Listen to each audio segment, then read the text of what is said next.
Hey, thanks for joining us today. I'm meteorologist Taylor Cox, and on this Tuesday afternoon, Christmas Eve, we are tracking storms across California. Now, these are not those typical storms that we've seen over the last few weeks, where we saw tons of rain, that flooding risk as well. Actually, what we're seeing over the next 48 hours is the risk for hail, tornadoes, high wind, and a level 4 flood risk that is the highest that you can go. So we've got lots to talk about here on this Tuesday afternoon. 22 million people are under a hail risk, a very rare risk for not only this time of the year, but also the location. We often don't see hail in California. Tornadoes, wind, and flooding are also possible along the West Coast, especially for tomorrow. We've got record-breaking Christmas temperatures, so for everyone not on the West Coast or up to the northeast, we are watching for temperatures well above average. Temperatures are likely to break records for a good portion of the U.S. It's warm this week. And are we going to see a pattern change into the new year? A lot of people are saying, okay, when are we getting back to winter? Or at least if we have this warm weather, will we see storms? Great questions. It does look like things are changing as more moisture arrives through the central portion of the U.S. into 2026. So let's go ahead and get started here. As per usual, the last few weeks we have had no storm reports over the last 24 hours. However, I think that will change. Now, we are technically off. HailTrace is technically off tomorrow. However, we may have a forecast just updating you on the California risk tomorrow. We may see the risk for tornadoes. Well, we will see the risk for tornadoes, hail, and wind. So we may finally have those storm reports to report finally on the first tornadoes of December, the first few hail reports of December. We'll talk about that tomorrow. We'll see what happens today. But let's go ahead and get into what's happening right now. Now, we do have a little bit of snow out on the East Coast. We've got a wintry mix in Pennsylvania, where we talked about the risk for ice there yesterday. Pretty quiet across the central portion of the U.S. And right now we've got some on and off rain across northern California. Now, of course, that's going to change as more widespread scattered showers and storms come across the state for tomorrow. Temperatures are warm. Holy moly, we've got this high pressure system creating a pocket of warm air anywhere from Kansas City up to Colorado. 70 degrees in Oklahoma City today, 78 in Dallas. I mean, it was enough that I said, we can wear our summertime clothing today, and I think a lot of people are doing the exact same thing. Instead of your ugly t-shirt or your ugly Christmas sweater, you get an ugly Christmas t-shirt this year. A lot of that snow is melting as well from these warm temperatures. Now, moving on, let's go ahead and talk about your watches and warnings at the door right now. Warm temperatures often means more dew point. We do have some fog advisories out there across Oklahoma and Kansas today. But I want to take you out to the West Coast, where we have flood watches in effect for most of California. We have winter storm warnings in effect, where some places can get an obscene amount of snow over the next 48 hours. We have high wind warnings in effect as well, as we have really strong high winds aloft that may make their way down to the surface. Some very, very strong wind speeds also possible. They're highlighted in gold. Highlighted in purple is a storm warning, basically warning those that are out on the coast that you can get some very, very strong winds and some storms over the next 24 hours. And then we also have a winter weather advisory highlighted in purple. So we've got a lot going on here. The East Coast also experiencing that winter weather. But California, that's really going to be our main focus today.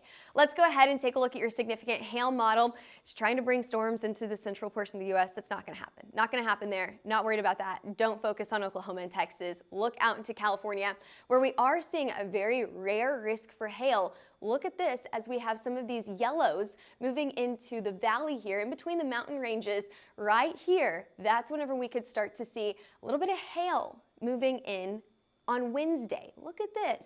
Very, very rare to see those larger hailstones. We're talking about quarter to maybe even ping pong ball size hail in California. Very rare.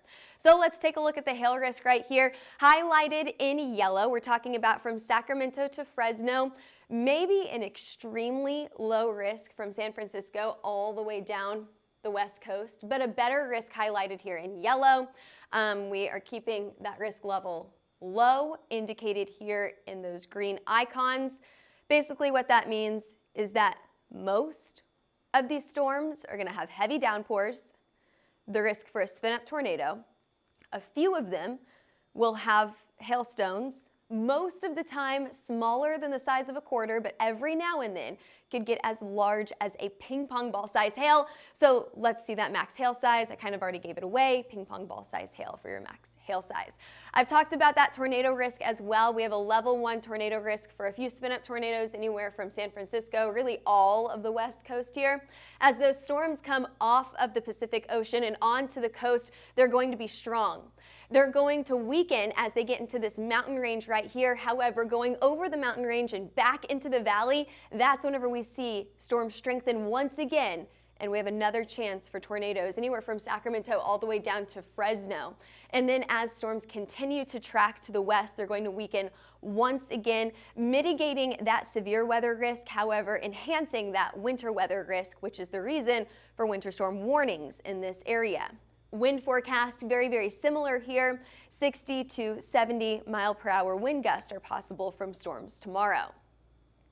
Moving on, let's take a look at your timeline. Again, most of the U.S. stays dry. We've got a few scattered showers and storms across Kentucky, Tennessee, and the far southern portion of Texas. But really where your mind should go, where your eyes should focus on, is out in California, where, as I've mentioned, past 10 minutes now, we have a lot going on in California. Take a look at this, where on and off showers start today. More widespread scattered showers and storms will start overnight tonight and into early tomorrow morning. Starting in the Pacific Ocean, moving on land onto the west coast here, what we're going to see are these strong storms right along the coast by early tomorrow morning. This will continue through the afternoon hours. As we head into the mountain ranges, we're looking for that just absolutely absurd number of snowfall totals here, or snowfall inches here. And then into the valley, we've got another risk for severe weather and then more snow up in the upper levels of the mountain ranges. A very, very impressive setup here. We've got abundant moisture that has caused a flood risk over the last few weeks. This has been an ongoing problem that seems like it's not slowing down anytime soon. Take a look at your 5-day rainfall totals. It's like we have a hole right in the middle of the U.S. where we have no rain at all, which is a concern for your fire risk. We have a little bit of rain as you head into the Midwest and East Coast, some snow mixing in there as well, and then we've got tons of rain for California. Texas Aggie is back in the comments today. Thanks for the warm weather in Texarkana. What's your guys' high today in Texarkana? Like 75? It's going to be very warm in Texarkana. I think it's just even warmer tomorrow, and we'll talk about those record-breaking temperatures here in just a few minutes.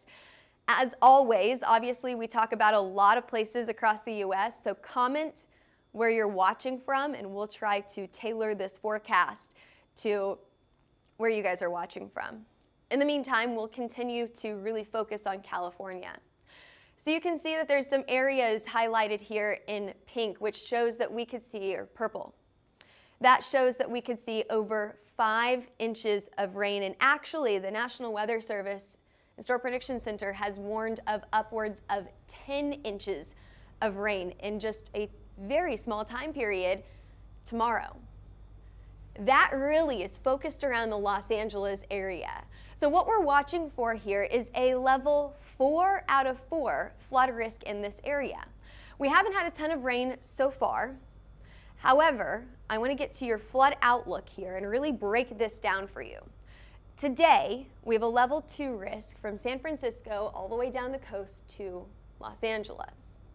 That means that scattered flash flooding is possible. However, we are upgraded to a 4 out of 4, the highest risk that you can have for excessive rainfall in Los Angeles for tomorrow. So that level 4 risk means that widespread flash flooding is expected, not just possible, but we have such a high confidence that this will happen that we're saying widespread flash flooding is expected. Again, that'll be for everyone highlighted in pink. I know it's a little difficult to see here, but that basically includes all of the northern side of Los Angeles, any place from along the highway to the north, and then back to the coast, to the northwest of Los Angeles. Every place in Los Angeles, all the way back to Highway 15, is included in that level 3 flood risk. Now, to give you an idea of how many people are included in the risk for tomorrow, we have over 6 million people, well, 5.9 million people, almost 6 million people included in that level 4 risk. 13 million people highlighted there in red in the level 3. 17 million people highlighted in yellow, which includes places like San Francisco, all the way back to Fresno. Highlighted there in yellow, that'll be the level 2 risk. This includes Las Vegas as well.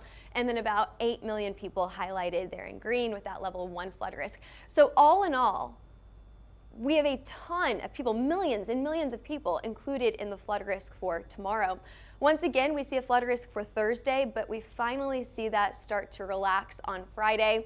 I'm hoping that we'll get a break from all of that rain this weekend because we have already seen some very, very impactful photos coming out of Redding, California, in the northern side of the state of flooded roadways. Unfortunately, there has already been one fatality in Redding because of flooding as well. All right, well, perfect timing. Eric is asking about Houston, Texas, and the Sugar Land area. Well, you guys are going to be severe clear. Will there be any hail in these areas? No, you may get a few of those rain clouds. Oh, it looks like it's going to storm, but it's not going to squeeze out too much rain, maybe if any at all. It looks like you could see a few sprinkles or maybe a moderate shower, but the chance for severe weather or even a strike of lightning in your area is very, very low. And Ernie asking, a white Christmas for Wichita, Kansas. You make me laugh. Not this year. No, it looks like actually the next chance for Wichita, Kansas to get any form of moisture isn't going to be until next Sunday at the earliest, maybe even 2026 the latest. Hey, look at this. We finally have some rain coming in on Sunday, just to the south of Wichita right now in southern Oklahoma and across Texas. That's when things start to change. From what we see right now, it's dry and hot through the center of the U.S., those Houston, Dallas, Texarkana, and Wichita cities that we've already been talking about. But things start to change by early next week or even late this weekend. We finally have some rain on the board, and hey, did you see that? Blue, purple, pink, that means that we could see some winter weather as well. Well, I think it's a very, very low chance right now. However, we do start to see this pattern shift. Cooler and more wet weather expected as we head into the very beginning of next week and into 26. So we're seeing things change right now. Until then, we're watching for those severe storms out in the western side of California. We also, I know we had a question about Houston, so I'll show you that we could have some lightning and thunder down in the southern side of Texas, but that will most likely be out of Houston. That'll be farther out to the west. There's your significant risk for hail, tornadoes, and wind tomorrow. And while it's a marginal risk, it's a level 1 risk. We call it significant because of the timing and location that it's happening. So we often don't see severe thunderstorms in this area, let alone in December. So this is a very, very rare event that's setting up on Wednesday. Moving to Thursday, we could still see thunderstorms in this area, anywhere from Salt Lake City to Vegas. It looks like we could see some Christmas Day thunderstorms in this area. However, your severe risk is going to be very, very low, isolated to the far western portion of California, just to the north of Los Angeles. Now let's talk about those temperatures. A lot of people are wondering, what is it going to feel like on Christmas Day? No white Christmas. Most likely no storms through the central portion of the U.S. either. Temperatures on Christmas Eve look, holy moly, I love this. Sunny and 75. They should write a song about that. That sounds amazing. 74 in Dallas, 75 in Shreveport, 65 in Kansas City for your high on Christmas Eve, 70 degrees in Denver. Now let's go to Thursday. Here's Christmas Day. How does this stack up compared to the records on Christmas Day? So record high temperatures on Christmas Day, that's what you'll see in the big number right here, and then your forecasted temperature in that little number highlighted in green. 54 is the record for warm temperatures on Christmas Day in Minneapolis. It looks like we're going to be a little bit too cold in Minneapolis to break those records. We are getting closer in Kansas City, where it looks like your high will be in the upper 50s and low 60s, so very close to record breaking. We're close to breaking records in Little Rock, but it looks like we're going to do it in Oklahoma City, where your record is 73. And I think we'll be in the mid to upper 70s, 76, 77, 78 on Christmas Day in Oklahoma City. Close to record breaking in Dallas and in Austin, Texas, and it looks like we're going to break records that haven't been broken in at least 20 years in Denver. The last time temperatures were in the upper 60s on Christmas Day in Denver was 2005, and it looks like we're going to be in the 70s this year. Okay, what about Thursday in Salt Lake City? We're going to be really, really close to that record-breaking temperature that hasn't been broken in the past 70 years in Salt Lake City, but remember, you're going to have some storms in this area on Christmas Day. So it's warm on Christmas Day, to say the least, for a lot of us, especially through the central and southern portion of the U.S. Let's take a look at your temperatures as we head into the later portion of the week and this weekend. Do we get a break from this heat? Not this weekend. Temperatures are most likely still going to stay about 10 to 15, at least 15 to maybe even 20 degrees above normal as we head into the weekend. However, things start to change, as I mentioned earlier, on Sunday. So whenever we have colder air moving into the U.S., we've got a low pressure system clipping the northern portion of the U.S., bringing a cold shot to the to the Midwest. That's going to kick off a change in our conditions that'll last probably into next week, maybe even into the first week of 2026. Let's take a look at this here. You can see that we've got a big warm up for Christmas week. Finally on Sunday, here's your cool down. Our maps don't go out to Monday yet, so we don't go all the way into next week quite yet. However, this map goes all the way through January 1st. So what are we looking at for the first day of the new year? Well, this goes December 28th through the 1st. There's your moisture. So as we get more moisture into the central portion of the U.S., we're going to see more storms in this area too. Are those going to be severe storms, or are they going to be winter storms? It's just too soon to tell right now. However, I do think that the chance for severe and winter storms will return as we head into the first few weeks of 2026. Those first few weeks of January are looking a lot more interesting than December has. However, it's too soon to tell exactly what's going to happen. You're going to see model runs out there on Facebook and on Twitter. You're going to see a lot of meteorologists or just mediaologists posting all of these model runs that say winter storm, severe weather outbreak, first week of January. It is too soon to tell. We do not know that yet. However, we're keeping an eye on it. We're saying there's more moisture return, there's warm temperatures. That could mean something significant. We'll keep an eye on it always for you here at HailTrace. So make sure that you follow for more weather updates. Follow us on Twitter, Facebook, Instagram, YouTube, and TikTok. We are always posting on all of these platforms just about every day, if not multiple times a day. And this nice weather is perfect time to get outside and go back and track those storms that may have hit whenever you were super busy in the spring and in the summer. Did you miss a neighborhood? Probably. You can't hit all the neighborhoods, can you? I mean, maybe you can. We have maps from the entire year of hailstorms, windstorms, and tornado storms on HailTrace.com. If you're interested in a subscription, go ahead and give us a call at 855-334-4245 or email us at info@hailtrace.com or head over to our website for more information. We map every single storm 24/7, 365 days of the year. So we have all of the storms from 2025 at HailTrace.com.